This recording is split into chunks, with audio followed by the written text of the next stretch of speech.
Okay, चलिए 10 के दमदार ट्रेड्स में राजेश पालवे और प्रकाश कावा पिछले शो से हमारे साथ बने हुए हैं। निर्मल बैंक से विकास सालुंके और सेंट्रल ब्रोकिंग के नीलेश जैन भी जुड़ेंगे अपने टॉप ट्रेड्स के साथ। मार्केट आउटलुक पर बात करेंगे मोतीलाल ओसवाल एएमसी के एमडी और सीईओ प्रतीक अग्रवाल से, और मार्केट टेक्निकल्स पर बातचीत करेंगे केडियानॉमिक्स के फाउंडर सुशील केडिया से। लेकिन इससे पहले एक नज़र जरा मार्केट पर डालते हैं।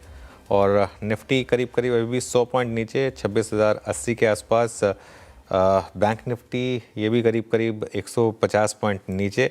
और आज अगर आप देखें तो सबसे ज़्यादा दिक्कत का कारण बने आईसीआईसीआई बैंक और एचडीएफसी बैंक, दोनों करीब करीब 1% नीचे, और दोनों की तरफ से थोड़ा सा प्रेशर मार्केट के ऊपर आता हुआ।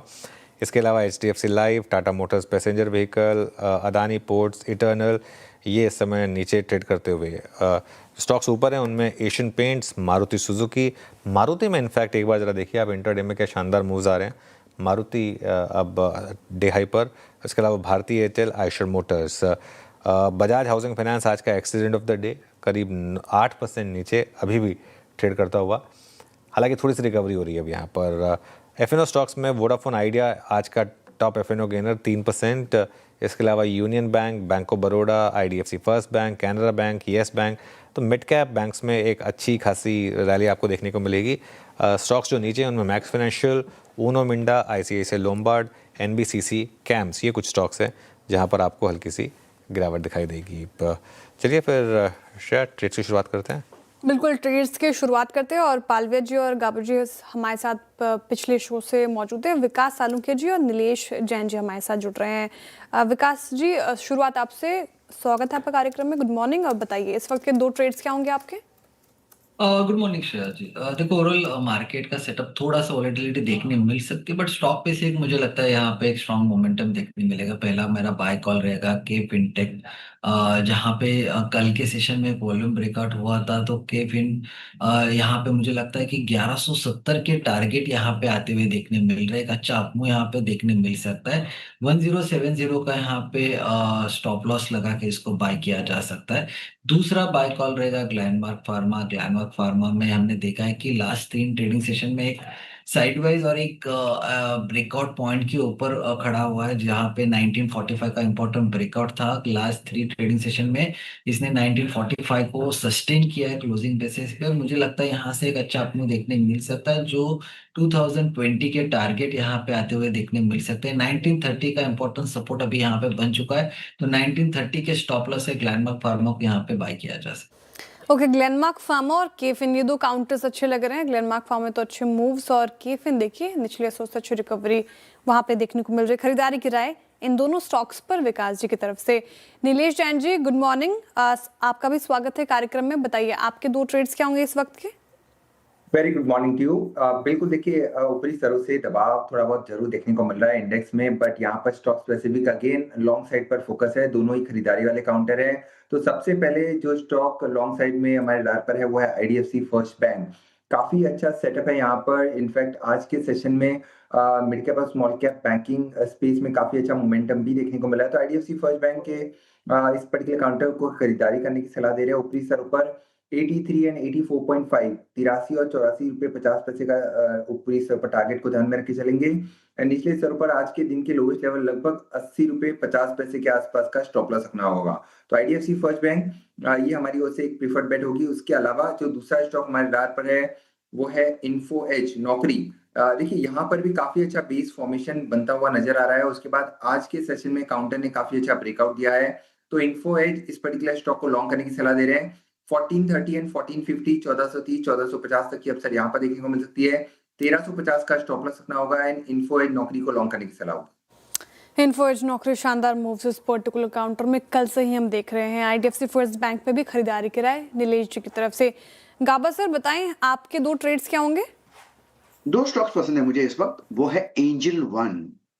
एंजल वन में एक अच्छा अपमूव मिला, एक शॉर्ट टर्म ब्रेकआउट चाहिए था, वो भी मिल गया। ट्रेड करा 2807 के आसपास।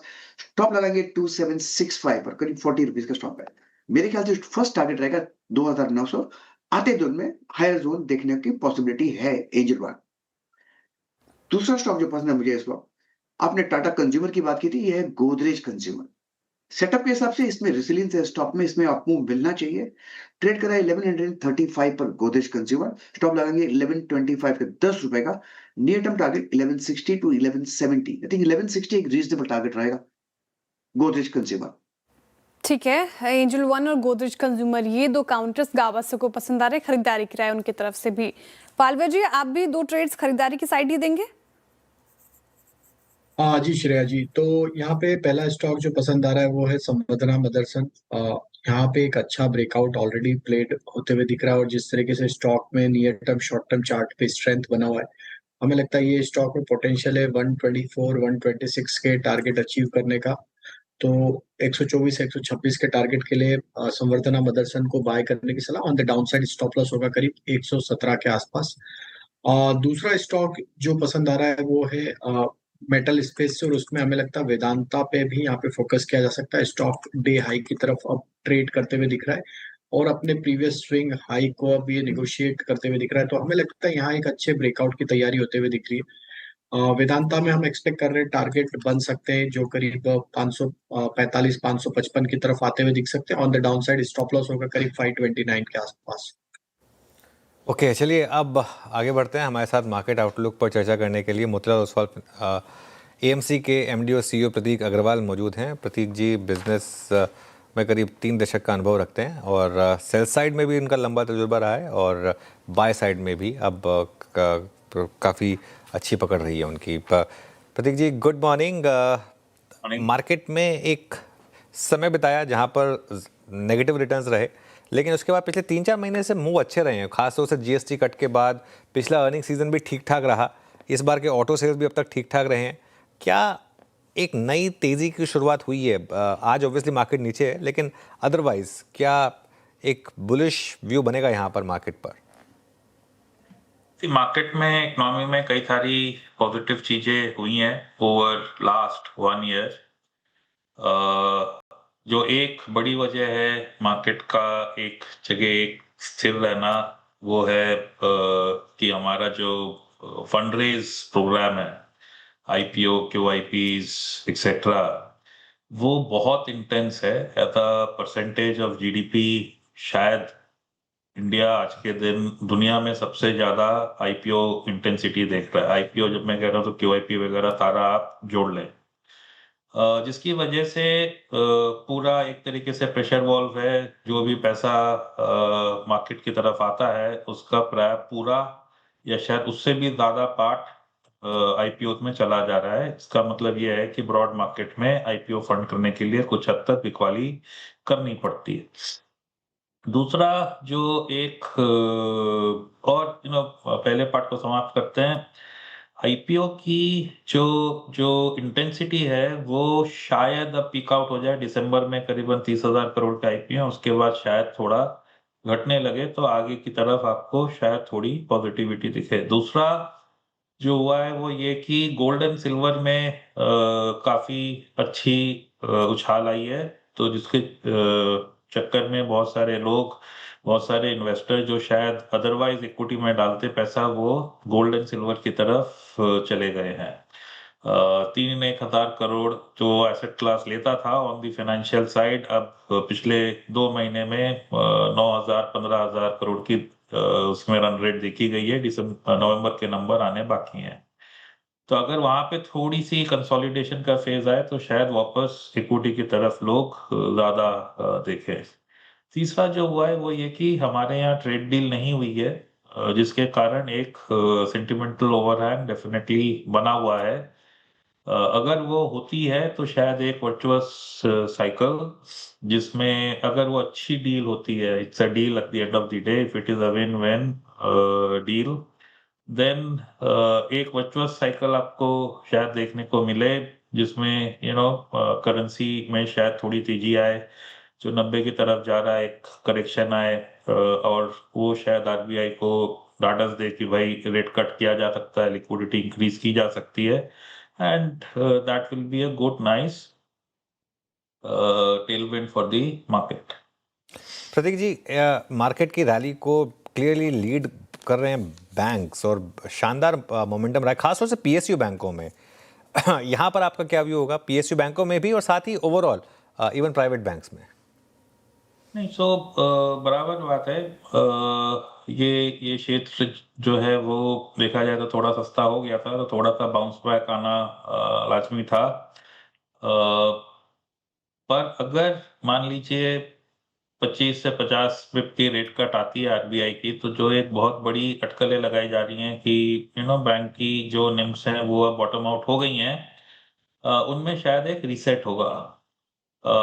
पीएसयू बैंक्स, हमारा भी मानना है, could do better than private, क्योंकि आज के दिन दोनों की जो बड़े-बड़े बैंक हैं उनकी ग्रोथ सिमिलर हो गई है और वैल्यूएशन पीएसयू बैंक्स की काफ़ी कम है versus private sector.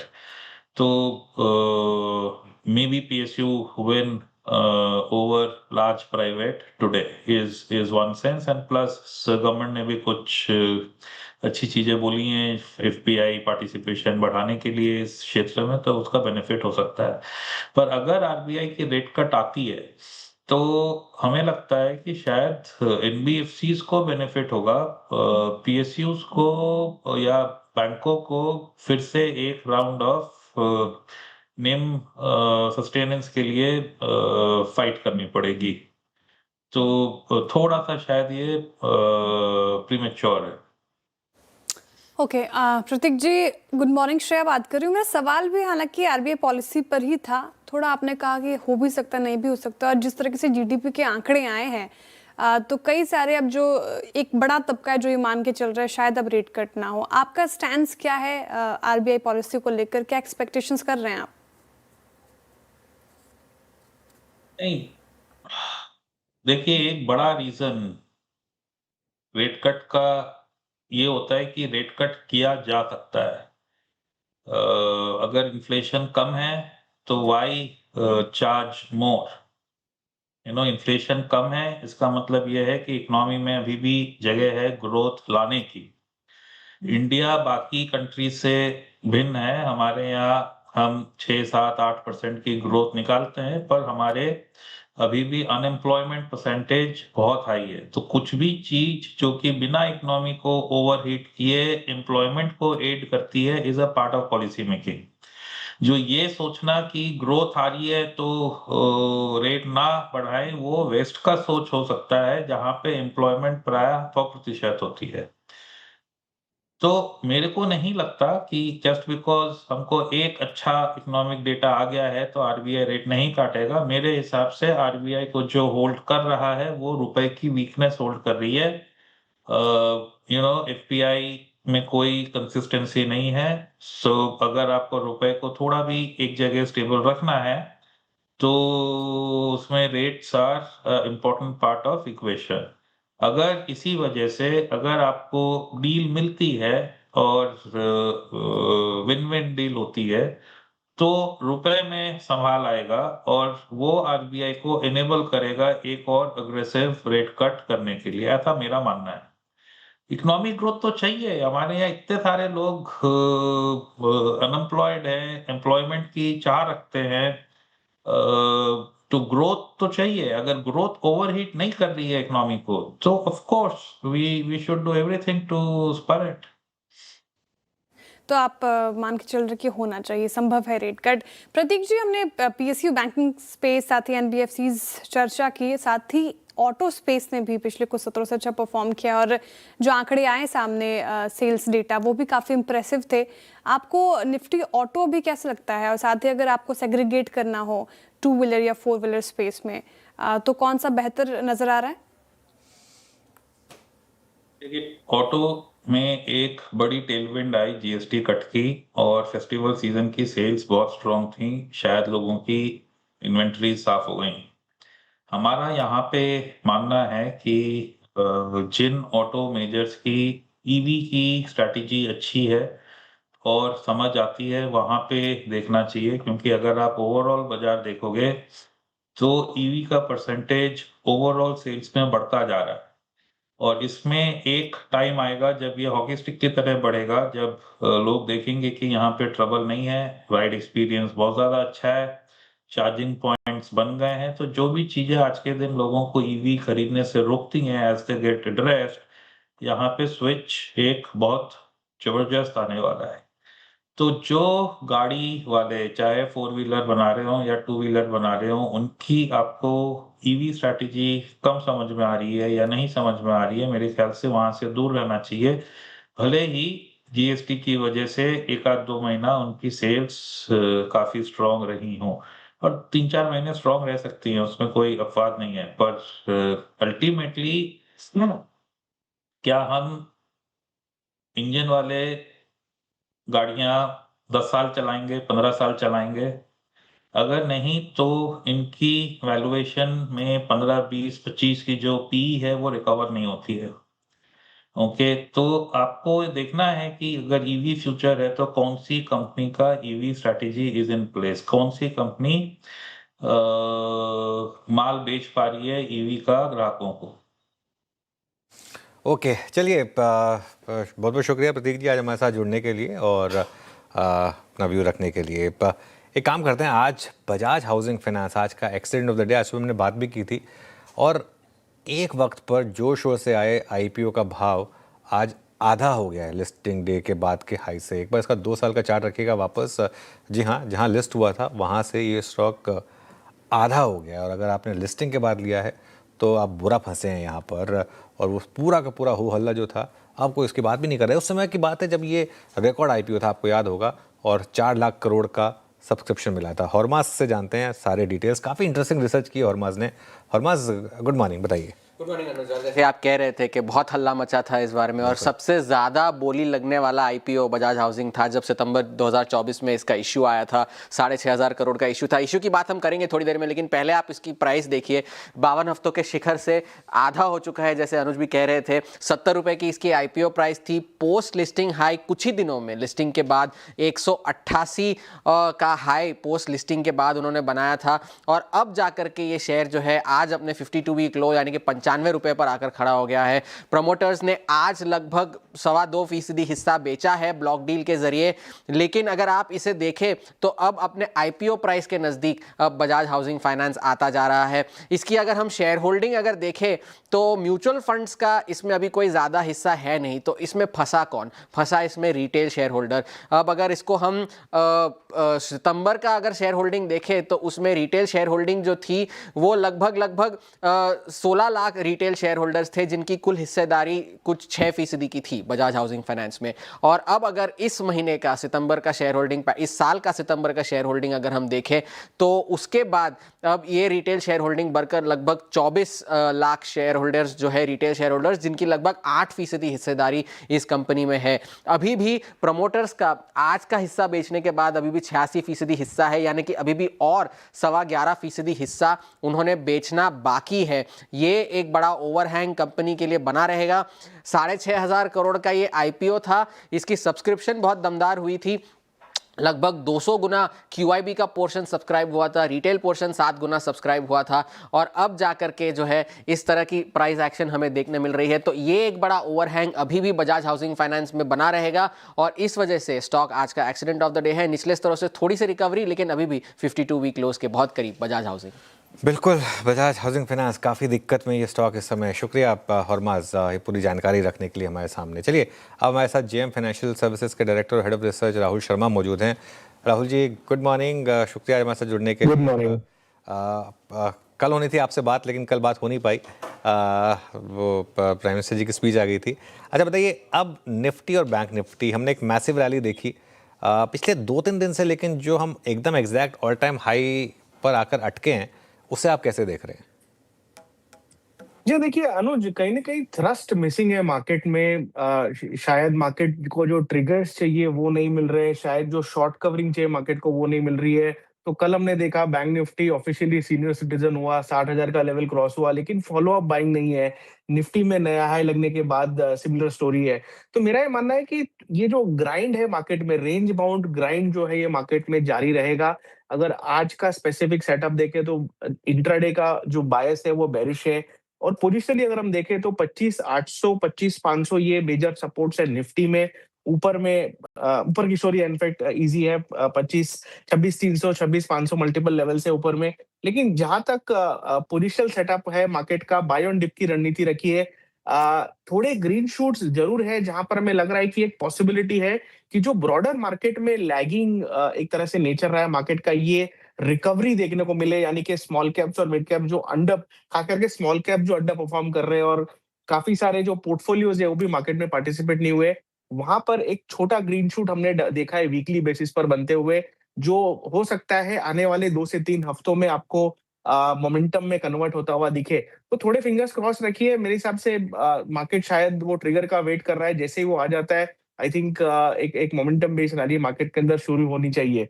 Risk reward खास करके स्मॉल कैप्स में फेवरेबल है। स्मॉल कैप इंडेक्स की अगर हम बात करें तो काफी ज्यादा पिटा हुआ इंडेक्स है ये, पूरे मार्केट रैली में बिल्कुल भी पार्टिसिपेट नहीं किया है, और अगर यहाँ से नेक्स्ट लेग ऑफ रैली आती है तो यहाँ पर एक मोमेंटम स्मॉल कैप में अच्छा बनता हुआ दिख सकता है। सो सिलेक्टिव रहिए अभी जब तक ओवरऑल मोमेंटम वापस नहीं आता है। निफ्टी में बाय ऑन डिप की रणनीति रखिए, और खास करके 25,800 और 25,500 के 2 लेवल्स है जहां पर हमें सपोर्ट्स टेक्निकल रूप से डेली बेसिस पर देखने को मिल रहे हैं। ओके, बाय ऑन डिप्स की स्ट्रैटेजी मार्केट्स पे अपनानी है। राहुल, गुड मॉर्निंग, श्रेया बात कर रही हूँ। ऐसे में स्टॉक स्पेसिफिक कॉल्स क्या होंगे आपके, सिंस आपने कहा काफी सिलेक्टिव रहना है मार्केट में? जी हाँ, सबसे पहले तो फार्मा के साथ जाना चाहेंगे, बिकॉज थोड़ा ब्रॉडर मार्केट स्ट्रगल कर रहा है तो डिफेंसिव्स पे हमारा ध्यान है। फार्मा में ग्लेनमार्क फार्मा का सेटअप हमें सबसे ज्यादा बढ़िया लगता है। हाई कन्विक्शन बेट है यहाँ पर। एक मल्टी वीक के कंसोलिडेशन के बाद में पिछले वीक में एक अच्छा रिकवरी कैंडल देखने को मिला, और हमें लगता है कि आने वाले 2 हफ्तों में ये स्टॉक तकरीबन आपको 2000 से लेके 2050 तक के टारगेट्स दिखा सकता है। तो पोजिशनल पर्सपेक्टिव से ग्लेनमार्क फार्मा को बाई कीजिए। 1900 रुपए का स्टॉप लॉस रहेगा, और तकरीबन 100-125 पॉइंट तक की तेजी हमें लगता है ग्लेनमार्क फार्मा में देखने को मिल सकती है। दूसरा जो रिकमेंडेशन है वो पीएसयू बैंक से, बिकॉज पीएसयू बैंक एक अलग ही जोन में, एक अलग ही टेरिटरी में चल रहे हैं, और नया ब्रेकआउट हमने आज के सेशन में देखा यूनियन बैंक ऑफ इंडिया में आते हुए। तो यूनियन बैंक का सेटअप आज वॉल्यूम बेस्ड ब्रेकआउट है, स्टॉक में 158.5 के आसपास ट्रेड कर रहा है। आज के डे लो का स्टॉप लॉस लगाए, और हमें लगता है कि ये जो मोमेंटम आज शुरू हुआ है हमें तकरीबन 170 तक के भाव आने वाले कुछ सेशन में दिखा सकता है। सो डिफेंसिव्स में ग्लेनमार्क फार्मा और पीएसयू बैंक जो कि फ्लेवर ऑफ द मार्केट है, उसमें यूनियन बैंक का सेटअप सबसे ज्यादा प्रॉमिसिंग लगता है पूरे मार्केट में। ओके, चलिए राहुल जी, बहुत बहुत शुक्रिया। एक आखिरी सवाल एक्चुअली, ये जो ईएमएस स्पेस है इसमें काफ़ी गिरावट आई, खासतौर से केन्स जैसे स्टॉक में, यहाँ कोई व्यू है क्या आपका? जी, आई थिंक यहाँ पर भी काफी स्ट्रगल कर रहा है मार्केट, और ओवरऑल सेटअप्स इतने प्रॉमिसिंग नहीं है एज ऑफ नाउ। इस सेक्टर को हम अवॉइड करेंगे, ट्रेडिंग के हिसाब से भी, इन्वेस्टिंग के हिसाब से भी। थोड़ा यहाँ पर कंसोलिडेशन हो जाए उसके बाद आई थिंक कोई डिसाइसिव कॉल यहाँ पर लेना बनता है। ऑलराइट, चलिए बहुत बहुत शुक्रिया आज हमारे साथ जुड़ने के लिए और इन सब स्टॉक्स पर मार्केट बात करने के लिए। आज बैंकों में, सरकारी बैंकों में अच्छी तेजी है। नमूरा की एक बुलिश रिपोर्ट आई है, सुबह हमने डिस्कस भी की थी, इसको डिटेल में डिस्कस करते हैं आशीष के साथ। आशीष, गुड मॉर्निंग। मॉर्निंग। काफ़ी बढ़िया रिपोर्ट देखने को मिली है। पूरा सेक्टर आप देखें तो नोमेरा को बहुत अट्रैक्टिव लग रहा है, एक तो वैल्यूएशन के लिहाज से, और आगे जाके जो अर्निंग्स होंगी इसका भी कॉन्फिडेंस यहाँ पर देखने को मिल रहा है। अब नोमेरा की जो रिपोर्ट है इसमें खास बात ये कही गई है कि सेक्टर में जो है अब डायनामिक्स बदलते जा रहे हैं। पहले अगर आप देखें तो मार्जिन प्रेशर की बात कही जा रही थी, लेकिन अब जो अर्निंग्स मोमेंटम है काफ़ी हद तक पॉजिटिव साइड पर देखने को मिलेगा, और पूरे सेक्टर में इनकी एक्सपेक्टेशंस ये है कि आरओएस एक्सपांड होंगे। FY26 में करीब 15 बेसिस पॉइंट और करीब 28 बेसिस पॉइंट जो है आपको और बढ़त यहाँ पर देखने को मिल सकती है। अब जो पूरे सिस्टम की क्रेडिट ग्रोथ है ये काफ़ी अट्रैक्टिव है, 13% इस मौजूदा वित्त वर्ष के लिए। अगले वित्त वर्ष के लिए देखें तो 14% की ग्रोथ यहाँ पर आपको देखने को मिलेगी। लेकिन अच्छी बात यह है कि जो अर्निंग्स का कंफर्ट आ रहा है इसके साथ वैल्यूएशन भी सस्ते नजर आ रहे हैं, क्योंकि पूरे सेक्टर की अगर आप देखें तो प्राइस टू बुक 2.1 टाइम्स पर है, जो कि बड़ा अट्रैक्टिव लग रहा है। और साथ में अगर आप देखें तो आरओईज इसमें लगातार इंप्रूवमेंट देखने को मिलेगा।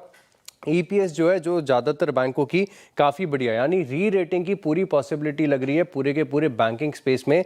लेकिन इस स्पेस में कुछ चुनिंदा स्टॉक्स हैं जो इनके लिस्ट में खास हैं, जो इन्हें पसंद आ रहे हैं और सेक्टर लीडर हैं, दिग्गज हैं। जैसे मिसाल के तौर पर एक्सिस बैंक है, आईसीआईसीआई बैंक है और स्टेट बैंक ऑफ इंडिया। इन पर फोकस, पॉजिटिव मोमेंटम ज़्यादा है, लेकिन पूरा स्पेस और पूरा सेक्टर ये मान रहे कि बड़ी री रेटिंग यहाँ पर पॉसिबल है। ओके, चलिए, बड़ी री रेटिंग पॉसिबल है यहाँ पर। बहुत बहुत शुक्रिया आशीष। इस शो को समेटने का समय आ चुका है। यहाँ पर निफ्टी अभी भी दिक्कत में है, 100 पॉइंट नीचे 26,074 पर बैंक निफ्टी भी दिक्कत में 150 पॉइंट नीचे, हालांकि एडवांस डिक्लाइन अच्छा वो भी फिसल रहा है काफ़ी, ऑलमोस्ट 1:2 का एडवांस डिक्लाइन ना। इस शो को समेटेंगे और इसके बाद श्रेया और कंचन आपके लिए लेकर आएंगे ट्रेडर्स हॉटलाइन।